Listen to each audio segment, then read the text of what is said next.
In the year 1938, a striking image emerged from the fields of Italy.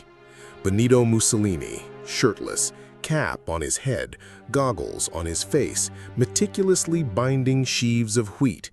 This wasn't a genuine scene of agricultural labor, but a carefully orchestrated propaganda shot designed to project an image of the Duce as a man of the people, intimately connected to the land and dedicated to his nation's self-sufficiency.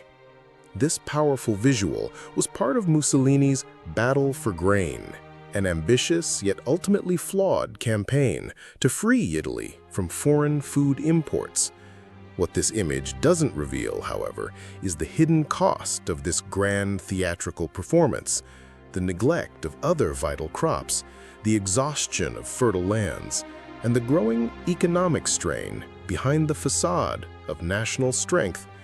It was a masterclass in image manipulation, a cornerstone of a regime built on spectacle and control, which sought to shape every aspect of Italian life, even its leaders' rugged appearance.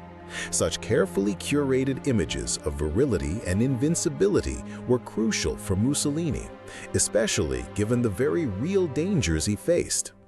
Just a few years earlier, in 1926, a 19-year-old anarchist named Matteo Zamboni had made a desperate attempt on his life in Bologna. The bullet grazed Mussolini's nose, leaving him with a visible injury, as seen in this moment captured shortly after.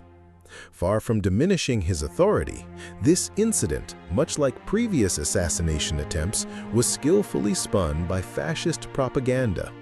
It transformed him into a man of destiny, divinely protected and essential for Italy's future. The state responded with even harsher crackdowns on political dissent, dissolving opposition parties and solidifying Mussolini's grip on power, using each attack as justification for increased authoritarianism.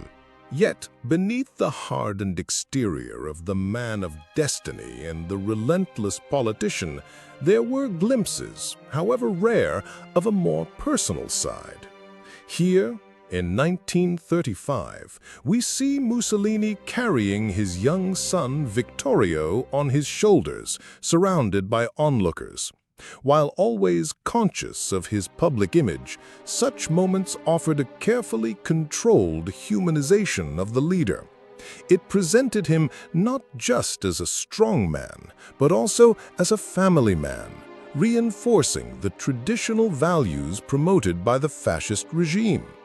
These occasional displays of paternal warmth were part of a broader strategy to connect with ordinary Italians, portraying him as a figure both powerful and approachable, a father to the nation, even as his political ambitions grew increasingly vast and imperial.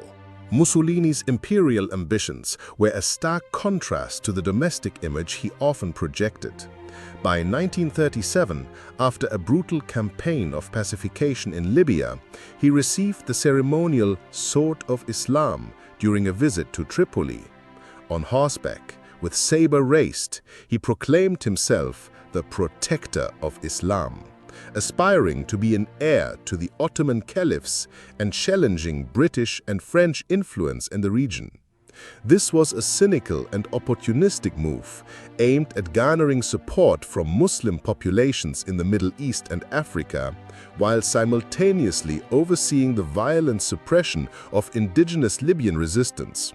It revealed the sheer theatricality of his foreign policy and his willingness to manipulate religious and cultural symbols to justify Italy's colonial expansion, a stark contradiction to the self-sufficiency at home.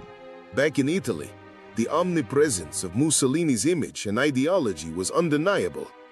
This imposing building, the headquarters of the Italian Fascist Party in 1934, exemplifies the regime's architectural propaganda.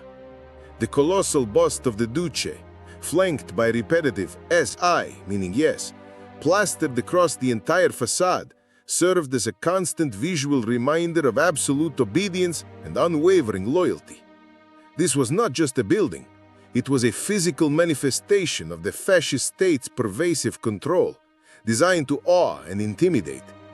Every public space, every aspect of daily life was saturated with symbols and slogans that demanded unquestioning acceptance of Mussolini's will and the fascist creed, reinforcing the idea that Il Duce is always right. The international stage also became a platform for Mussolini's grand pronouncements. Here, in 1938, he stands alongside Adolf Hitler, British Prime Minister Neville Chamberlain, and French Premier Édouard Daladier at the signing of the Munich Agreement. Initially, Mussolini saw himself as a crucial mediator, a statesman capable of brokering peace and elevating Italy's global standing. However, this agreement, which ultimately appeased Hitler's territorial demands for the Sudetenland, was a crucial turning point, not only for Europe, but also for Mussolini's relationship with Nazi Germany. It solidified his alignment with Hitler, moving Italy inexorably towards a disastrous alliance that would plunge the continent into its Second Great War, a path that contradicted his earlier self-proclaimed role as a peacemaker. Mussolini's belief in his own historical significance was unwavering. This striking image from 1926 perfectly captures the nascent stages of his carefully constructed cult of personality. He poses, eyes closed, in a moment of self-reflection or perhaps self-admiration beside a sculpted bust of himself. He saw himself as a modern Caesar, a figure destined to restore Roman glory, and he actively cultivated this image through art, architecture, and relentless propaganda. The creation and display of his likeness in countless forms, from busts to giant murals, were vital in fostering the idea of the Duce as an almost superhuman, infallible leader, the living embodiment of the nation's will. Every gesture, every appearance, every artistic representation was designed to reinforce this narrative. This cult of personality, coupled with the state's drive for economic independence, culminated in bold displays of power and ideology.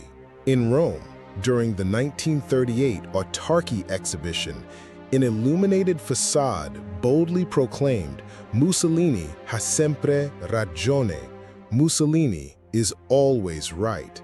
This chilling slogan, alongside a massive fascist eagle, encapsulated the totalitarian nature of the regime and the absolute authority it demanded.